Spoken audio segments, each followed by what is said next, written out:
You need to try this build ASAP if you enjoy summoning hundreds of Threadlings. Each of your Threadlings will unravel targets, and you will have 7 ways to generate Threadlings. This build is by far one of the best builds for creating tons of Threadlings. And if you guys would like to see the build, it would be right here if you're interested, or if you want to copy the build with one press of a button, it would be in the description. I would greatly appreciate it if you hit that like button and also subscribe. We are so close to reaching 5,000 subscribers, and I'll greatly appreciate it. So without further ado, let's head to this massive Threadling generation build. In order for us to make our Threadlings unravel targets, we're going to need to use this exotic leg armor called the Swarmers. The armor perk is called Swarmers. Whenever destroying a tangle, it would spawn a Threadling. So in this case, it will drop 2 Threadlings per tangle destroyed. Also, your Threadlings will unravel targets that they damage. So any Threadling you will generate will unravel targets. So it can either be like your grenade, your super, or anything else like that. And here are the armor mods that I was using for the leg armor. The first one, go for recuperation, just for survivability. So whenever we pick up an orb of power, it would give us plus 70 HP. And for the second one, go for harmonic scavenger. So this one ties to your super. So we are on Strand, so it would be Strand scavenger. So whenever we pick up ammo, it would give us bonus reserves for our Strand weapons. Lastly, go for elemental charge. Whenever destroying a tangle, we would have an escalating chance to give us an armor charge. So we are going to be generating tons of tangles because of this seasonal artifact called Elemental Siphon. Rapid final blows with kinetic weapons or a weapon matching your equipped super will create an elemental pickup.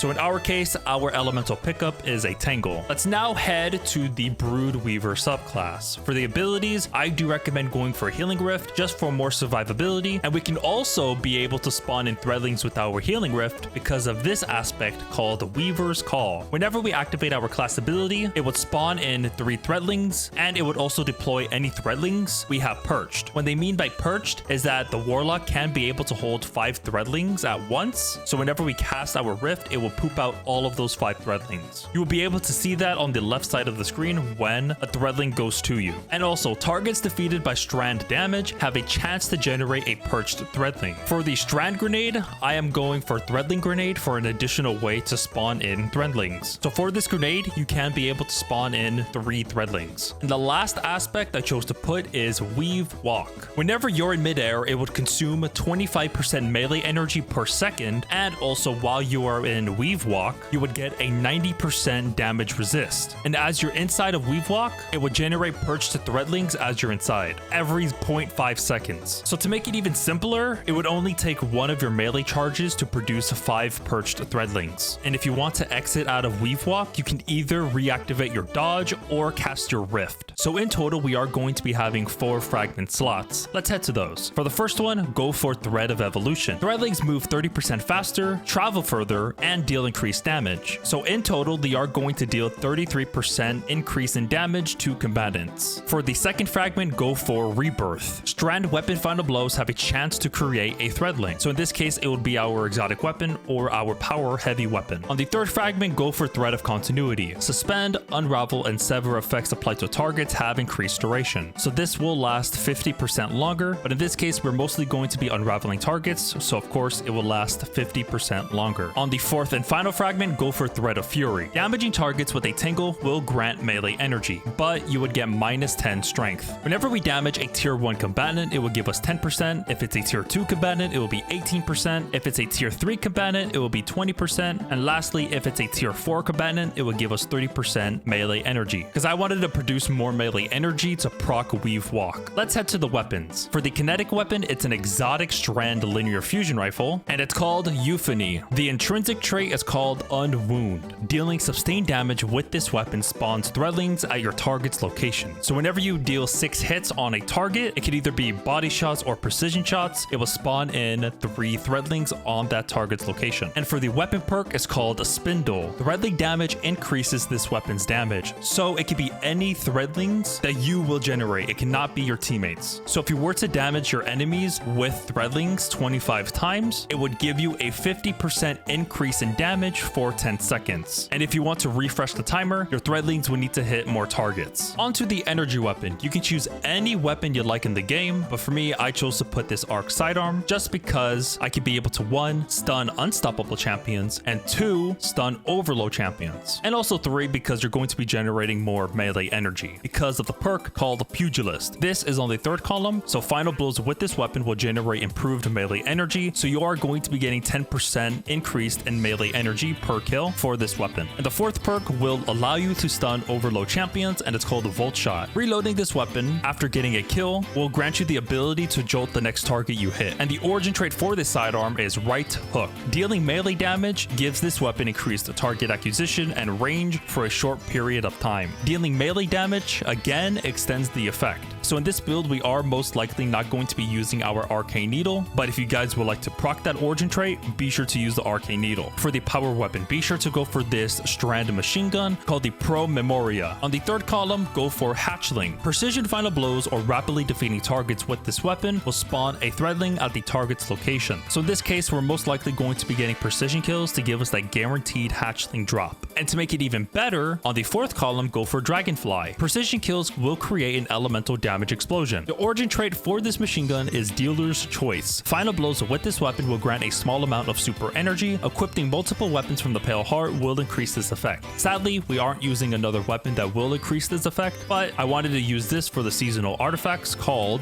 Winning Hand. While using this weapon with the Dealer's Choice origin trait, combatant precision final blows or rapidly defeating targets will cause the target to explode, dealing solar damage to nearby combatants. So here are the 7 ways to produce a Threadling. The first one is from your Tangles because of the Swarmer exotic. The second one is from your super called the Needle Storm. The third one is Weaver's Call, which ties to your Rift. The fourth one is Weave Walk. Your fifth one is your Threadling Grenade. Your sixth one is your exotic Strand Linear Fusion Rifle. And lastly, it is the Strand Machine Gun. So those are the 7 ways to produce a Threadling. So if you guys would like to copy the seasonal artifacts, it would be right here if you're interested. Let us head to the stats for the build. I do highly recommend going for Recovery because it would 1, reduce your class ability cooldown because we were on Warlock, and 2, it would also increase the speed at which you regain lost health. But for us, we're mainly focusing on reducing our class ability. So the base cooldown for the Healing Rift is 1 minute and 22 seconds. But if we have tier 10 Recovery, it would give us 48 seconds for the cooldown. And the second priority for your stat is either Discipline, which will reduce your grenade cooldown, or you can go for Resilience for more survivability. And if you do have tier 10, it would give you a 30% damage reduction. Let's head to the armor mods for the build, starting with the helmet. For the first mod, go for Special Ammo Finder. Increases the drop chance of special ammo upon defeating an opponent. The second one, go for Harmonic Siphon. Rapid Strand weapon final blows will create an orb of power. So Harmonic Siphon ties to your super, so it is Strand. The third mod, go for Powerful Friends. Collecting an orb of power will cause nearby allies to increase their current armor charge by 1. For the Gauntlets, go for Harmonic Loader. Increases reload speed of your Strand weapons. Because of the Strand exotic, the reload speed is 27. So if we have this, it would give it extra 10 reload, so it would be 37. The second one, go for Momentum Transfer. Causing damage with a grenade will reduce your melee cooldown. And same thing for Bolstering Detonation. Grants class ability energy when you cause damage with a grenade. For the chest armor, you can go for resist mods. It can be any resist you like, but for me, I went for Harmonic Resistance. Reduces incoming strand damage from combatants, put Arc Resist and Solar Resist. For the Warlock mod, go for Reaper. Shortly after casting your Rift, your next weapon final blow will spawn an Orb of Power. The second one, go for Powerful Attraction. Automatically collects nearby orbs of power whenever you activate your Rift. And lastly, this is for your special ammo. It is called Special Finisher. Finishers will generate special ammo for the whole team, but whenever you do that, it would consume 3 stacks of your armor charge. The gameplay loop for the build is to 1, activate Weave Walk, which will give you 5 perched Threadlings. Then afterwards, cast your Rift to spawn in all of those Threadlings. Then throw your grenade at the target, and once you have that, swap to your exotic Linear Fusion Rifle to give yourself even more damage and also spawn in more Threadlings. And if you do have Tangles as well, be sure to destroy them to spawn in more Threadlings. Rinse and repeat. So if you guys enjoyed this build video, feel free to hit that subscribe button. I'll greatly appreciate it. I hope you guys have a good rest of your day, evening, or afternoon. Take care and peace.